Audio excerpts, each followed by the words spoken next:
speak about another striker that played tonight.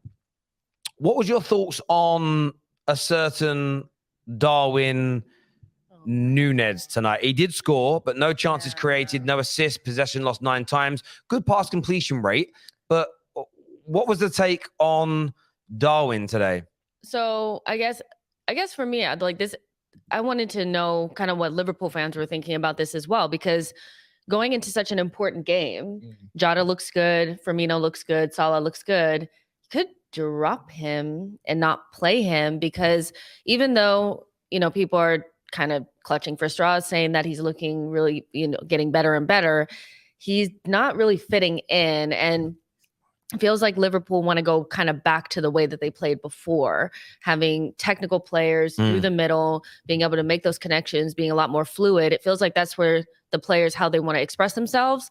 And having Darwin Nunez up there is a little bit of like, it's a wrinkle. It's a wrinkle that I don't think they actually have time to be dealing with right now.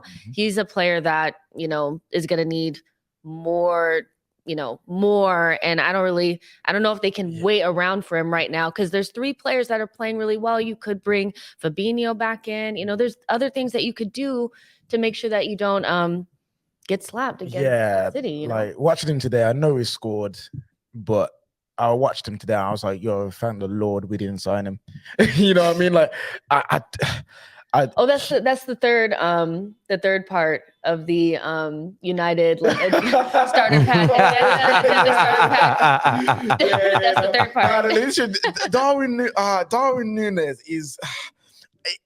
One of the reasons why I don't think Salah's done well this season either. I'm not trying to put all the blame onto him, like he is the sole reason, but because he plays so differently to Mane and the attack is so different to what he's used to, it's changed. I've heard a lot of Liverpool fans saying how they've taken Salah from the inside forward that they used to see in scoring the goals to the creator on the wing, because they're trying to put this guy in and make him sure that he's worth the 85 million euros that they bought him for. And he right now is not the guy.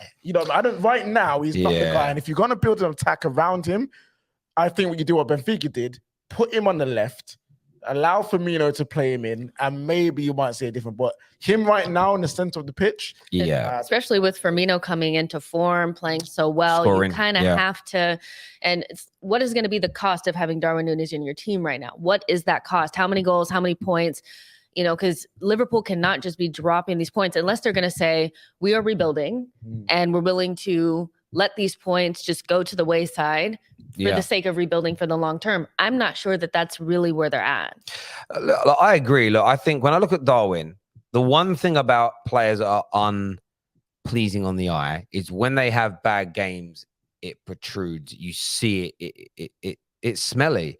And I know he scored tonight, but there were so many times where the ball gets played into him and his touch is a pass.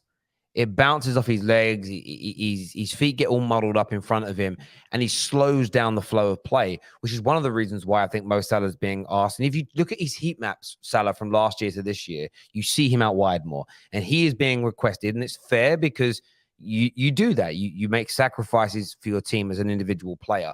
The idea is use Mo Salah out wide more. He'll create the opportunities for Darwin, but Darwin isn't making the right runs at times. When the ball's being fed into him, he isn't holding it upright. And I know they kind of changed the formation to like 4-2-3-1 to kind of give him either Jota or Firmino behind him to give him some support. And they are really trying to build a team where there's a lot of support mechanisms for Darwin. And I'm not saying he shouldn't play. He needs to be played. He needs to develop. He needs time. But I think this season, I don't think will be the season where he clicks and you look at him as a world-class player. I think by the end of this season, there'll be question marks over whether or not he was worth the money. However, I think they've got to give him time. What I do like about him, he works hard. He never gives up. There are some players we've seen that have been a little bit poor as the leading number 9 at big clubs in England. Lukaku's an example, who once it starts going wrong, I feel like they down tools. I feel they stop working, they stop trying. And Darwin Nunez has that about him. If somebody's willing to work, if somebody's willing to put in the yards, the effort, and to try, they can turn it round. But I know he scored tonight, but I felt overall it was a pretty poor performance from him. When you're coming up against Man City at the weekend, you kind of need to pick all the players who are on form right now. And I sort of feel that They've got to pack that midfield anyway. I think you put Jota on that left-hand side. I think Firmino starts in the middle, and you've got to go with a 6-minute hat-trick man, Mo Salah on the right. I think that's what they're going to have to do if they're to get anything out of this game against City. Yeah, just a quick thought. Yeah, say if you wanted to keep Darwin Nunez in his team, is a double false nine a thing? Do you have like Jota and Firmino up top, but then you got like Mo Salah and Nunez just scoring goals, like double false nine thing, like help facilitate one for each one to hold each other's hand, you know? I mean, that's the thing. I mean, I'm sure that Liverpool have a way that they have anticipated using Darwin Nunez up to this point, but galaxy braining it now feels a little bit like, okay, we're grasping for something. But I think, you know, Darwin Nunez, he can play against the lower level opposition where maybe it's not as risky, and Liverpool, you know, don't have to worry so much about dropping points. But coming up to this game against Manchester City, they're off of the back of a really good win. You want to keep that going, and you have players in form. And this is where I would expect Klopp to make an important decision. And I see people saying like 4-2-2-2.